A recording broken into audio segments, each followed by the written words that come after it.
Pessoal, assunto extremamente importante. Vocês lembram aí do tombo que o Lula tinha sofrido no banheiro lá no dia 19 de outubro? Bom, parece que não foi um mero tombo. O fato é que o Lula sentiu dores fortes na cabeça na noite de ontem e ele foi encaminhado ao SUS. Quero dizer, ao Hospital Sírio-Libanês. E com isso precisou fazer uma cirurgia de emergência. E agora está internado na UTI para observação. Eu vou trazer alguns detalhes, com também informações do boletim médico. Vou trazer também a palavra do médico do Lula, um médico muito bom lá do SUS, quer dizer, lá do Hospital Sírio-Libanês, e que ele vai dar detalhes sobre isso. Além do que, eu também vou trazer aqui a porta-voz do Lula, quero dizer, a blogueira Daniela Lima da Globo, que também vai dar alguns detalhes. Além disso, vou colocar aqui também palavras importantíssimas do deputado Maurício Marcon, que vai fazer uma análise desse desgoverno. Olha, a carne tá ficando cada vez mais cara, mas o povo não ia comer picanha? Bom, a gente vai ver tudo isso a partir de agora. Então já corre aqui embaixo, deixa o teu like, o teu gostei, porque é importante demais que tu faça isso para que esse conteúdo chegue em mais pessoas. Além disso, te inscreve no canal e compartilha muito nos principais grupos de WhatsApp, Facebook e Telegram e vem pra tela porque o Debate em Foco, ele tá no ar. Pessoal, antes de eu trazer mais informações sobre um possível afastamento do Lula e se o Alckmin deveria então assumir nesse momento, eu vou trazer aqui uma matéria que foi feita pela Globo para vocês entenderem o nível que tá chegando as coisas, tá? Eles fizeram aí uma matéria dizendo o seguinte: carne mais cara, entenda por que o preço subiu pelo terceiro mês consecutivo. Só faltou eles botarem aqui, né, a informação do entenda por que isso aqui é bom, né? Olha só, inflação da proteína ficou em queda por 1 ano e meio, mas voltou a aumentar em setembro deste ano. Alta é explicada pelo clima, renda, ciclo da pecuária e exportações. Nada a ver com o governo, não é mesmo, gente? O preço das carnes ficou mais caro pelo terceiro mês seguido, em novembro. No acumulado de 12 meses, a alta foi de 15%. Entre os cortes bovinos, o patinho foi o que mais encareceu no acumulado de 12 meses. E aí tá aqui algumas das explicações então, gente. Ciclo pecuário. Após 2 anos de muitos abates, a oferta de bois vai começar a diminuir no campo. Clima, seca, queimadas, exportações, Brasil é o maior exportador de carne, e renda, queda do desemprego e valorização do salário mínimo estimularam compras de carnes.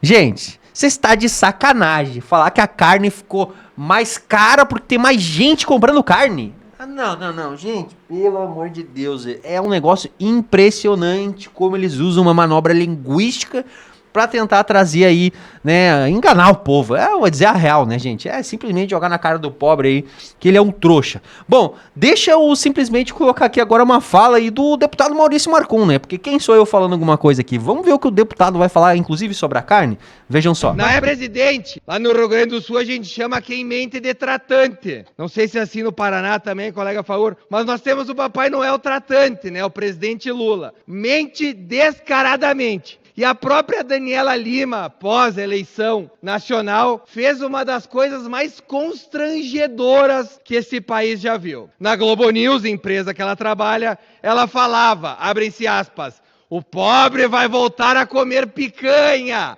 Lá em 2022. Você vai voltar a comer picanha, você vai voltar a comer picanha. Pois bem, acabou de sair os números da picanha, presidente. A picanha durante o governo Lula já subiu mais de 100%. Ou seja, o pobre não vai comer picanha. E na última sexta-feira, inclusive, correu um vídeo lá em Fortaleza, colega Faur, não sei se o amigo viu, a fila do osso. Da ossada, uma fila enorme, presidente, de pessoas esperando carcaças de animais para poder fazer uma sopa ali com uma carcaça. Hoje aqui é a fila do osso aí, ó.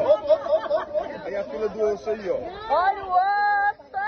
Ou seja, nem picanha, nem colchão duro. O que tem é ossada pro povo mais pobre. Mas não para por aí. Ela disse o seguinte: pobre gosta de se vestir bem, de coisa boa. O brasileiro gosta de vestir bem, Sim. O brasileiro gosta de coisa boa, pobre gosta de coisa boa. Pois é, lembra o imposto da Shein, da Shopee? Tá aí, ó. Caiu drasticamente as compras na China das blusinhas. E pior, o senhor deve lembrar, presidente, o Felipe Neto dizendo que o Lula iria vetar se o Congresso aprovasse uma taxa das blusinhas. O próprio Lula falou há pouquíssimos dias que se o Congresso passasse a lei de taxar as comprinhas de menos de $50, que ele, Lula, vetaria. Mais uma mentira do Foquinha que não colou. Mas não para por aí, abrem-se aspas. O aeroporto vai voltar a ficar cheio, que nem rodoviária, dizia Daniela Lima, a assessora de imprensa de Lula. Você vai voltar a ver aeroporto lotado como se fosse rodoviária. Pois o que a gente tem visto, só em 2023, as passagens subiram 47%. E nós comentávamos há pouco, presidente, que uma viagem do Sul para São Paulo, ida e volta, está em R$4.000. Mas saindo da Daniela Lima, pegando outros exemplos, a gasolina. Bolsonaro terminou com o preço da gasolina em R$4,96. Agora, se você entrar na Petrobras, a média de preço do país está em R$6,12, uma alta de 23%. Aí alguns podem culpar, não, mas o petróleo subiu, o petróleo que é matéria-prima. Pelo contrário, no último dia de governo de Bolsonaro, o petróleo, preço internacional, estava em $88 e hoje está em 72. Uma queda de 22%. Ou seja, é incompetência mesmo. E para finalizar, presidente, só mais 30 segundos, a gente tem o dólar. O dólar no último dia do governo Bolsonaro, 5,21. O dólar no último dia agora, nesse exato momento, 6,9. Uma alta de 17%. Resumo da ópera, obviamente, que todos esses aumentos de preço não são culpa do Lula. São culpa do mercado, são culpa dos agentes internacionais, do Papai Noel, né, do velho do saco, do tripé sem cabeça e por aí vai. Mas nunca a culpa é do governo. Na época do Bolsonaro, colega Faur, tudo era culpa do Bolsonaro. Agora, nada é a culpa do Lula. E a notícia ruim é a seguinte, presidente. Hoje, nós estamos melhor do que estaremos amanhã, porque a coisa vai piorar. Obrigado. É, minha gente. Pessoal, deixa eu trazer agora pra vocês aqui o deputado Sargento Faur, que não tem papas na língua e ele vai descer a lenha nesse pessoal aí que tá filmando policiais militares em São Paulo. Olha, ele, na opinião dele aqui, então, as ocorrências desse tipo de deslizes que ele chama aqui dos policiais militares são mínimas perto da quantidade de ocorrências que os policiais militares defendem a população no dia a dia, salvam as pessoas e tudo mais. Mas não só isso, tá? Ele vai falar sobre colocar câmeras em deputados federais, justamente porque mais da metade, segundo ele, seriam presos. Tudo isso porque o presidente do STF, o Barroso, ordenou que coloquem câmeras nos policiais militares de São Paulo, contrariando então, até esse primeiro momento, pelo que eu entendi, aí o governador Tarcísio. Bom, vamos ouvir aqui o deputado porque estava indignado. E a gente sabe que o deputado Faur é um combativo deputado da direita, obviamente que mais voltado aí à segurança pública. Vejam só o que ele disse. Senhor presidente, hoje eu quero usar a palavra nesta tribuna da Câmara dos Deputados para fazer uma defesa das polícias militares do Brasil, em especial da Polícia Militar de São Paulo, que está, no meu entendimento, sofrendo ataques orquestrados da imprensa ou de parte da imprensa do Brasil. A Rede Globo tem mostrado ocorrências pontuais da Polícia Militar, tecendo gigantescas críticas contra ações policiais militares. Esquece de mostrar que a Polícia Militar de São Paulo, as polícias militares do Brasil, inclusive a Polícia Militar do meu estado, a gloriosa Polícia Militar do Paraná, atende milhares e milhares de ocorrências por dia, defendendo o cidadão brasileiro, defendendo crianças, defendendo idosos, combatendo a criminalidade, muitas vezes com o risco e o custo da própria vida, com salários muitas vezes indignos, salários pífios, não valorizados por muitos governadores Brasil afora. Mas tem sofrido ataques da imprensa que se esquece dessa parte positiva, que é a maior parte, as ações positivas das polícias militares. Tem procurado mostrar apenas pequenos deslizes, pequenas falhas de policiais que, somadas no número de policiais, o número de ocorrências atendidas é pífia, é mínima. Nós tivemos um caso aí que, chocou todo mundo, mas não me chocou, porque eu sou acostumado a enfrentar a criminalidade, eu sou acostumado a ser recebido a tiros por criminosos, eu sou acostumado a acompanhar ocorrências onde policiais saem feridos ou mortos em defesa da sociedade. Nós tivemos um caso que um policial, erroneamente, jogou um rapaz de uma ponte, A altura de 2,5 metros, 3 metros, jogou dentro do corguinho ali, o cara saiu andando, tudo bem, é errado, mas potencializam como se tivesse matado 10 crianças, como se tivesse matado pessoas indefesas. Outro caso que nós tivemos, foi chamada a atenção pela mídia, a morte de um drogado, de um criminoso, de um ladrão, em São Paulo, no mercado, praticava furtos diuturnamente. Praticou furto, furtou lá uns potes de sabão, a hora que saiu, escorregou de forma espalhafatosa, ele voltou, assustando o policial militar que desferiu-lhe tiros. Infelizmente, esse rapaz morreu. O policial está preso, presidente. Ninguém sai de casa para matar ninguém, para cometer crime. O policial está preso porque foi defender a sociedade, foi contra um ladrão. A mãe desse policial me ligou na sexta-feira chorando. Esse policial tem 24 anos de idade, está preso, vai perder o seu trabalho e vai ficar marcado para toda a vida. Eu falo para os policiais militares do Brasil que fazem essa linha de frente. Se cuidem, se cuidem. Pessoas da sociedade, muitos, não filmam o traficante na boca. Eles não têm coragem de ir na biqueira filmar o traficante. Mas eles filmam o teu trabalho. E qualquer deslize teu, eles vão mandar para a Rede Globo. Eles vão mandar para a imprensa detonar vocês. Quem vai perder são suas famílias. São seus filhos, as suas esposas, pai e mãe, que vão chorar porque você vai ficar preso, vai perder seu emprego. Será que compensa? Você que filma o policial em ação, vai filmar o criminoso vendendo droga, vendendo... Vamos ver se você é bom.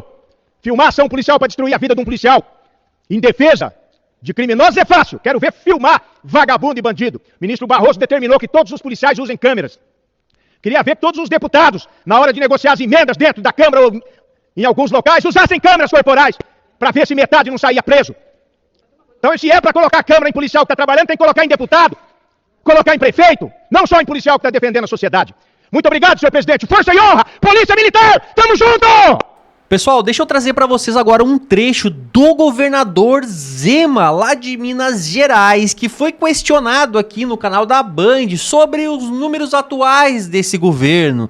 E aí, no momento em que o jornalista estava questionando ele, mas nesse governo atual nós estamos tendo aí, né, a queda no desemprego e tudo mais. Olha só a resposta do Zema, gente. Zema, para mim, foi perfeito na sua análise e como ele respondeu sobre os questionamentos aqui dos jornalistas. Vejam só e no final a gente comenta.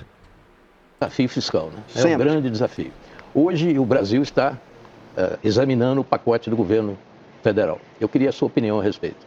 Tem uma proposta de corte, né? 70 bilhões em 2 anos, 320 bilhões em 5 anos. Não é? Houve aquele equívoco, vamos chamar de equívoco, que o governo propôs aquela redução de imposto ao mesmo tempo, agora parece que está separado. Mas, enfim, tudo indica que o que foi apresentado até agora é insatisfatório, mas está no caminho certo. Como é que o senhor avalia isso? Ô, Mitra, eu falo que quem quer cortar despesa dá exemplo.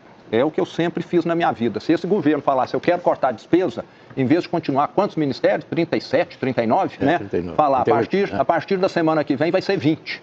Quando eu assumi, eram 21 secretarias, eu cortei para 14. Tem muitas prefeituras, Brasil afora, que tem mais de 14 secretarias. Eu toco um estado com 21 milhões de habitantes, com 14 secretarias. E melhoramos todos os indicadores de políticas públicas.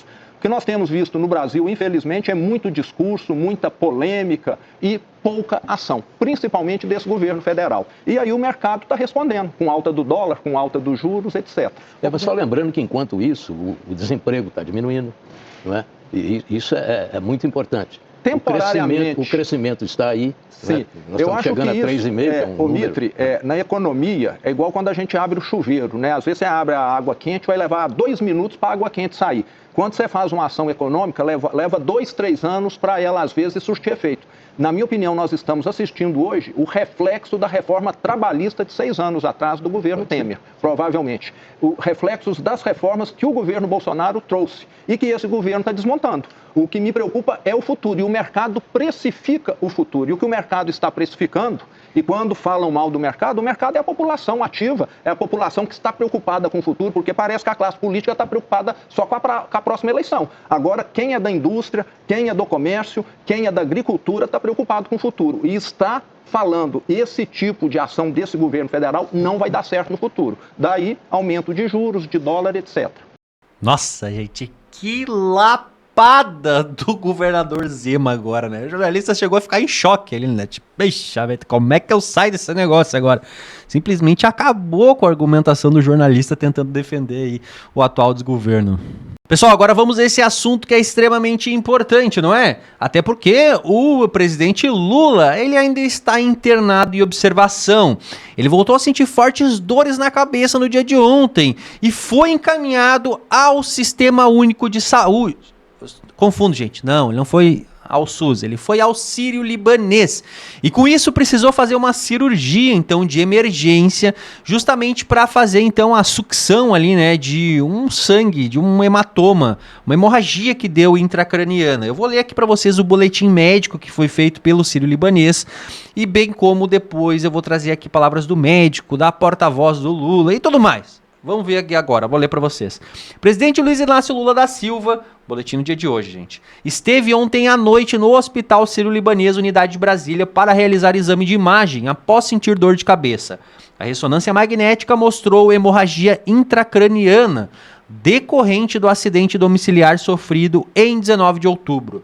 Foi transferido para o Hospital Sírio-Libanês, unidade de São Paulo, onde foi submetido à craniotomia para drenagem de hematoma. A cirurgia transcorreu sem intercorrências. No momento, o presidente encontra-se bem, sob monitorização em leito de UTI. O boletim médico atualizado será emitido pela manhã. Coletiva de imprensa será realizada pela manhã também. O presidente segue sob acompanhamento de equipe médica, sob os cuidados do doutor Roberto Calil Filho e da doutora Ana Helena Germoglio. Bom, então aqui é a nota do hospital. Porém, o médico do Lula aí, o Roberto Calil Filho, ele deu a seguinte coletiva na manhã de hoje. A tomografia já constatou um novo sangramento, quer dizer, um sangramento na região do cérebro e um sangramento até mais importante. Foi submetido a uma ressonância magnética que comprovou o sangramento e discutido com a equipe médica, com o Dr. Rogério Tuma, Dr. Suzuki, Dr. Marcos Stavre, se optou pelo procedimento cirúrgico. Então, durante a noite, o presidente foi transferido para o Hospital Sírio-Libanês, aqui nessa unidade, foi submetido a uma cirurgia para drenagem do hematoma do sangramento do cérebro. O presidente evoluiu bem, já chegou da cirurgia praticamente acordado, foi estubado, encontra-se agora estável, conversando normalmente, se alimentando e deverá ficar em observação aí nos próximos dias. E agora, pessoal, eu vou trazer aqui informações diretamente da fonte, da porta-voz do Lula, quero dizer, da blogueira Daniela Lima, nada melhor do que ela, que tem informações de bastidores para mostrar para vocês, inclusive aqui com uma arte feita pela Globo, como se ocorreu, né, esse procedimento cirúrgico, como na verdade esse hematoma está no cérebro ali do Lula. Vamos ouvir então aqui as explicações dela para a gente ficar um pouquinho mais a par do assunto. Esse hematoma, ele vinha sendo acompanhado quase que semanalmente. O que acontece? O que foi... Se a gente pode dizer que teve um fator surpresa, é que a fase aguda, onde rotineiramente esse hematoma pode sofrer alteração de forma e tamanho, já havia passado, que foi quando o Lula evitou as viagens, ele foi para fora. Vamos mostrar aqui, a gente tem uma arte que foi preparada lá atrás pela equipe da TV Globo e que vai nos ajudar a localizar. Olha aí na sua tela. Lei e Camila, fica bem claro. Esse é o local onde o hematoma do presidente Luiz Inácio Lula da Silva está localizado. Muito obrigada, gente. São coágulos. Aqui você vai entender exatamente o que disse a equipe médica. Eles ficam dentro do cérebro, estão localizados entre duas regiões. Como a Leilane falou, era uma manchinha de 3 centímetros. A Paula, né, explicitou aqui, a Lei lembrou. Uma mancha com sanguinho. Se você pensar num machucado, você vai ter uma imagem mais clara sobre isso, que ficava aqui. Então, o que os médicos fizeram? Lula, nós vamos monitorar. Queda em idoso, o Lula tem 79 anos, é algo que acontece muito. E como os médicos também disseram, na entrevista coletiva, é normal que esse hematoma mude de forma ou tamanho durante um certo período, até meses. Mas há um período agudo, que foi aquele em que o Lula toda semana ia ao hospital. Ele desmarcou o BRICS, desmarcou uma série de agendas internacionais e ia ao hospital fazer o quê? Um exame de imagem. Tá? Exame de imagem da cabeça. Como se a gente tivesse aqui na nossa arte, é dessa forma que os médicos veem, claro, né? De um outro momento, mas eles conseguem enxergar a evolução desse coágulo. Quando foi ontem, tá? E aí a gente vai começar a avançar aqui para apuração um pouco de bastidor, que a gente trouxe logo cedo para vocês no blog. Ontem o Lula começou a relatar no início da tarde, publicamente, aos auxiliares, que ele estava se sentindo mal. O presidente relatava um mal-estar. Isso a gente publicou para vocês, aliás, às 7 horas da manhã. E foi exatamente a expressão que o Dr. Calil, Roberto Calil, que é o médico pessoal do Lula, utilizou. Mal-estar. O Lula, então, altera a agenda dele. Ele tinha uma série de compromissos. Esses compromissos são modificados. Com dores que se acentuam na cabeça, o presidente trabalha até por volta das 17h30. Encerra o compromisso mais importante, que é o de tentar amarrar o pacote de corte de gastos no Congresso. A Camila vai te contar todos os detalhes já dessa reunião em Brasília e do que acontece após ela. Terminando esse compromisso, o Lula vai direto para o hospital, porque ele começa a relatar dores na cabeça. E a partir daí, ele vai para o hospital já com a Janja. Vamos voltar para o nosso telão para a gente poder voltar com a arte, que a gente estava lá? Quando o Lula parte para o hospital, por volta das 18 horas, os médicos fazem de novo esse exame de imagem da cabeça, já sabendo aonde a lesão do Lula estava. Ao fazerem esse exame, ontem à noite, os médicos falam: presidente, como o senhor sabia, já que o senhor está vindo aqui todas as semanas, houve uma alteração no tamanho do coágulo. O coágulo se expandiu, esse hematoma cresceu. Houve uma reunião da junta médica. O Lula pode fazer viagens curtas, ele não podia, por conta de pressão, atravessar longas distâncias. E aí, como disse o Calil também na coletiva, decidiram levá-lo para São Paulo, onde estava já toda a equipe, não só do que atende o Lula há muitos anos, como é o caso do próprio Calil, mas o time do Calil para fazer essa cirurgia. E aí ela é feita, é uma intervenção de cerca de 2 horas, segundo os médicos, não vai ter de fazer nenhum tipo de outra abertura para suturar. O Lula está sem qualquer tipo de sequela, como a gente contou. O presidente trabalhou com dor, alterou a agenda, viajou até São Paulo, fez a cirurgia, passa bem. Bom, vocês viram toda a explicação dela, né? O fato é que o Alckmin já assumiu a agenda do Lula no dia de hoje. Porém, o que se sabe é que talvez nos próximos dias a presidência deva ficar também com o Alckmin. E aí eu vou trazer a seguinte matéria para vocês. Lula afastado e Alckmin na presidência, como funciona a sucessão no Brasil? Deixa eu dar alguns detalhes para vocês aqui, para vocês entenderem como é então a linha sucessória no Brasil, caso o presidente acabe se ausentando por algum motivo, não é mesmo? Olha só, a legislação brasileira define a ordem de substituição ao presidente da República, segundo o artigo 80 da Constituição. Constituição essa, como vocês sabem, que está sendo seguida à risca, né? Então o que está aqui vale realmente, tá, gente? É porque está na Constituição. O primeiro a assumir é o vice-presidente, cargo atualmente ocupado por Geraldo Alckmin. Na sequência, caso seja necessário, o segundo na linha de sucessão é o presidente da Câmara, Arthur Lira, que é o atual presidente da casa. O presidente do Senado é o terceiro, o Rodrigo Pacheco. E em quarto seria aí o presidente do STF, o ministro Luiz Roberto Barroso. Os titulares do cargo suscitados podem atuar como presidente interino em diversas situações. A linha sucessória é iniciada quando o presidente titular está afastado por incapacidade, suspenso por conta de processo de impeachment ou quando viaja para o exterior. Segundo a Constituição, o presidente e o vice-presidente não podem se ausentar do país por mais de 15 dias sem a devida licença do Congresso Nacional, sob pena de perda do cargo. O vice-presidente assume de forma definitiva caso o presidente em exercício morra, renuncie ou seja removido do cargo via impeachment. Em caso de morte, renúncia ou afastamento do vice-presidente, o cargo permanece vago até as próximas eleições.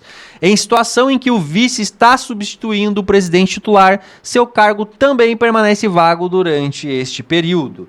Caso os cargos de presidente e vice fiquem vagos simultaneamente nos 2 primeiros anos de mandato, uma eleição popular é realizada no prazo de 90 dias. Gente, eu vou falar um negócio pra vocês aqui, né?